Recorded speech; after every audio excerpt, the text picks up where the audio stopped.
Yo YouTube, it's your bro Yo Elliott here, back with another episode of the Yo Elliott Show, where I turn on this camera, let it flow. Today I'm standing up as opposed to sitting down, so you just don't know what you're gonna get. Maybe my energy will be a little bit more up. Anyway, what I'd like to start with today is to give you an update on my progress as I started my new bodybuilding training regime after many years of taking a break from training, particularly due to multiple injuries that I have been healing. Now I'm ready to get back. You guys who've been following the last few videos, you know that I took measurements and I'm experimenting through this first phase to see what's going to get me the greatest gains, biggest bodybuilding gains between now and my 40th birthday, which is in April. So this first phase and the first 3 or 4 months of this program is all about building mass, but building it in a refined way. That means, unlike past versions of Yo Elliott, when I get huge, everything gets huge, including the midsection. So when I was strong man, 250-pound Elliott, man, my arms were the size of my head, but my belly was basically the same size too. It was huge. So what I've done is I've taken measurements a couple days ago, and what I found is that over this just past week, I've gained 2.5 pounds. I started out at 203. I was 205.5 this morning. The good news is that my waist is also actually down. I was about 37 inches around my waist. I couldn't believe it when I started on last week. Today when I measured my waist, it was 35.5. So I gained weight, but my waist has gotten smaller, and I can tell you I feel the jackness coming about. So just so you know, whatever it is that I'm doing happens to be working. The gym is one aspect, the other is nutrition. A lot of you guys have been asking me to do a full day of eating, talk a little bit more about my nutrition. I'm gonna do that, but today what I'll do is I'll just give you a brief snapshot as to what I've been doing. I eat, as far as my macros are concerned, you know I use MyFitnessPal. It just seems to be the easiest one to follow. And my goal macros, and I've been following this going on 2 weeks now, for protein is 280 grams, carbohydrates 142 grams, and fat 95 grams. And so it's a little strange to be on a mass gaining program with only 142 grams of carbohydrates within it, but I've discovered over the years that I'm really sensitive to carbohydrates, and if I'm not careful, I end up spilling over really easily. I always do better. I just feel better, I look better, I perform better on more of a higher fat diet. So prior to this, I had been doing like cyclical keto, but just in my experience as well, although I may feel better, look leaner, think better when I don't have that many carbohydrates, I don't gain the muscle mass. And so I'm making a little bit of a sacrifice right now by actually having 140 plus grams of carbohydrates. I'm sacrificing one thing to get another thing. I don't even want to talk about what I may be sacrificing, but I can tell you this: when I eat carbohydrates, it shows up as inflammation in my body, internally and externally. So I gotta be really careful about what kind of carbohydrates I eat. So earlier on in this program, I started eating carbohydrates once again. 40 plus grams is a lot more than I was eating before that. But I was getting all of the poor reactions beyond just the bloatedness that I was getting before. What I've got to explain to you guys is that since like 2001, when I took a heavy dose of antibiotics, something shifted in my physiology, and I all of a sudden became gluten intolerant, and I started reacting really poorly to carbohydrates and sugars. This wasn't a philosophical decision that I made. This wasn't based on research that I was uncovering and looking up. It came based on an experience that I had. I took those antibiotics after having some teeth removed, and my gut was destroyed. This was way before I understood dysbiosis and gut flora balance. And so since then, I have been battling with the symptoms of fungal or Candida growth in the body. And so for those of you who don't understand what I'm talking about, our body has a certain amount of fungus that lives in and throughout our bodies. But when we subject ourselves to different lifestyle choices, or when we eat foods that are full of antibiotics, a lot of the food that we eat is full of antibiotics, or if we take, like in my case, a dose of antibiotics, what happens is an imbalance occurs within the body and the proliferation of some of the funguses and bacteria get out of balance. And I've been struggling with this imbalance for over a decade. And what it manifests as is rashes, itching on my elbows. If I eat white rice, if I eat sugar, if I eat white bread, if I eat anything that's high glycemic, I start getting itchy. I get itches, I get dandruff. You might even see around my head it's a little bit red right now. This is because I've been eating more carbohydrates than usual. And I'll get itchy in my ears, itchy in my nose, things of this nature. If I really go overboard, let's say I have like pizza and beer, my eyes will be red and they'll be getting itchy and shit like that. So I'm not anti-carbohydrates. I'm anti-feeling like shit. And when I eat too much carbohydrates, I feel like shit. Now, how am I going about this program, including carbohydrates into my routine without having horrible adverse reactions? I am rotating the carbohydrates to see which ones I really must stay away from and which ones I can include in my diet. And I've been refining them down to just a handful that I can eat. I'll feel good and I won't get the adverse reactions. It turns out that grits don't really give me that much of a negative reaction. So I've been eating grits. I've been eating sprouted grain bread. Even though there's gluten in it, because it's sprouted grain, it doesn't seem to cause the inflammation within.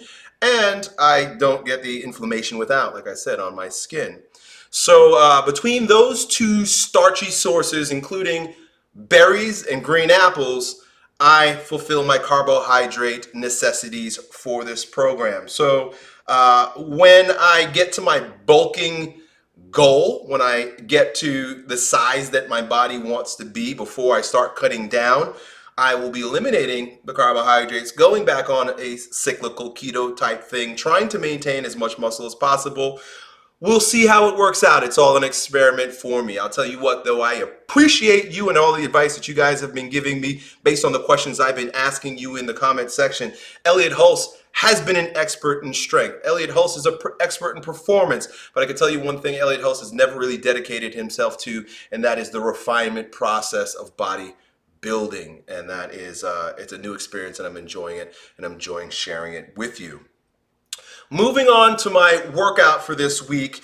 Prior to this week, I was training in the gym that you guys saw me at, Bandit Fitness. My friend Jeff over there gave me, was kind enough to give me an opportunity to train over there because we just don't have that type of equipment at Strength Camp. We don't have the leg equipment that I've been wanting to use, and I've been really looking for a great chest-supported row machine. Jeff doesn't have one over there. And I may need to just go and find one and buy one myself and bring it to Strength Camp. So between the leg machines that I want to train with and a chest supported row machine, which I think are all critical to the goals that I'm trying to achieve right now, I had to step out of Strength Camp. I stepped out of my gym and I started training at Bandit. But this weekend I decided to come back home, and I tell you what, home is where the heart is. Home feels so good. So I broke out my broom and started cleaning the slate in my own gym. I wanted to do a back workout, but I didn't feel like going to Bandit. And I also didn't feel like turning the workout into a performance, which, I don't know how it is for other fitness YouTubers, but it seems to distract me. When I'm talking to the camera, thinking about the camera, looking at the camera and doing my workout, I tend to lose focus on what it is that I'm doing. I'm not making any judgment about it or evaluating myself. I'm just saying this is what happens.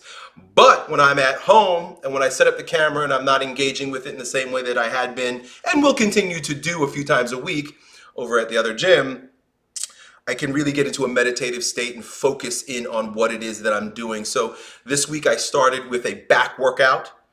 at my gym, and then I also did a chest and shoulder workout at the gym. Now, before I got into my back workout, like I said, I broke out the broom and began cleaning the gym.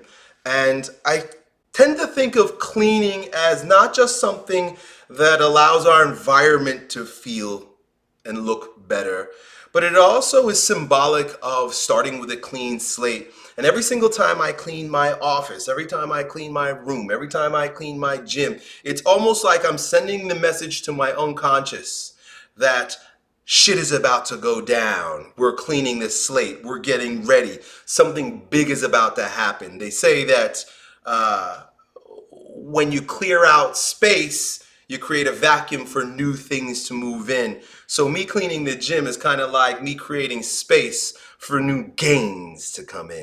I began my back workout with pull-ups, and it was my intention to do 50 pull-ups in a timed period. So I really wasn't rushing myself, and I really didn't intend to rush myself through this. I just wanted to see how long it would take me to get 50 pull-ups. And as I began performing my pull-ups, you know, that part of me that wants to clean the slate, that wants to do things right, that wants to slow down and reevaluate and take my time with this program said, hey, Elliott, where are your corrective stretches? You haven't been doing them much lately. And I was instantly guided just by the way my body felt to performing a lot of these stretches that I was doing before and in between my pull-ups. So it made the pull-up set take a lot longer. It took me a little bit over 9 minutes to get through it, but I really benefited and always benefit from corrective stretches. And I guess in my excitement and in my haste to begin this program, to start training in a new environment, to bring you guys along with me, I let go of and forgot some of my tried and true principles of training. So I brought back my corrective stretches. I went through this set of pull-ups.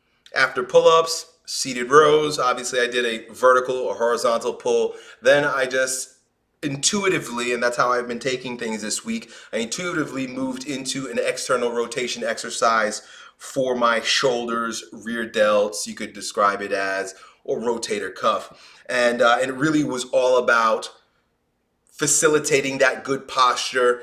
All of the flexion, all of the curling, all of the pressing has, as I recognize, put quite a toll on my body. So it was time for me to go back to some corrective exercises.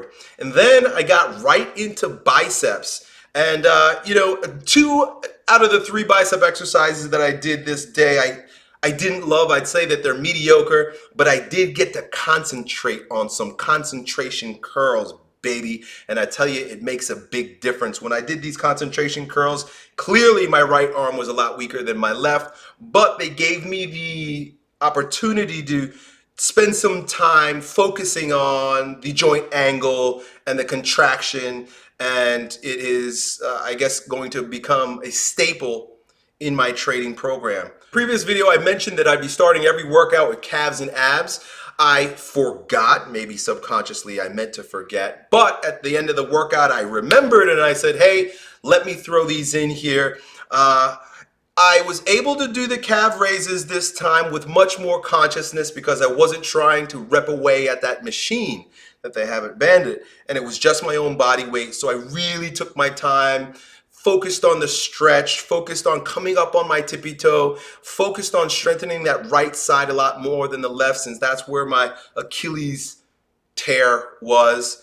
And afterwards, I did this ab circuit.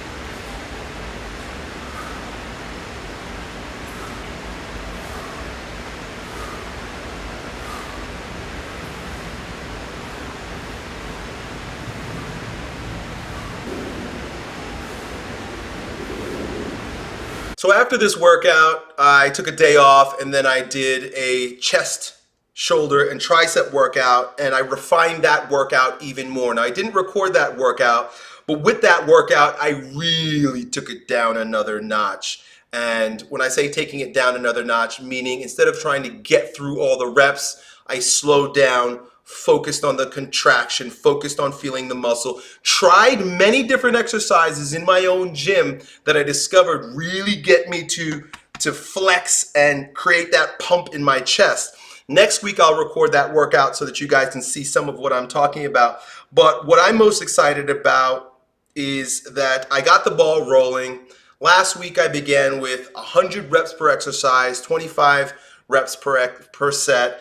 And it was an experience. It was cool. I'm happy that I did it. I'll probably try it again. But as the weeks go on, the weights are going to get heavier. Like this week, for example, they got heavier. So I did 15 reps instead of 25. Next week, which will actually be starting in a couple days, I'm going to be doing 10s. And then I'm going to do the fourth week pyramids up to 6 reps heavy, and then back to 15 reps. And that will conclude 4 full week cycles in my program. And like I said early on, it wasn't a matter of me writing down the right program and executing it. It has really been a journey of trying some things out, seeing what works, throwing out that what doesn't. You guys saw some exercises and machines that I tried at the gym that I just didn't like, and refining the process. So this is a journey of self-discovery for me in many ways, and also an opportunity for me to share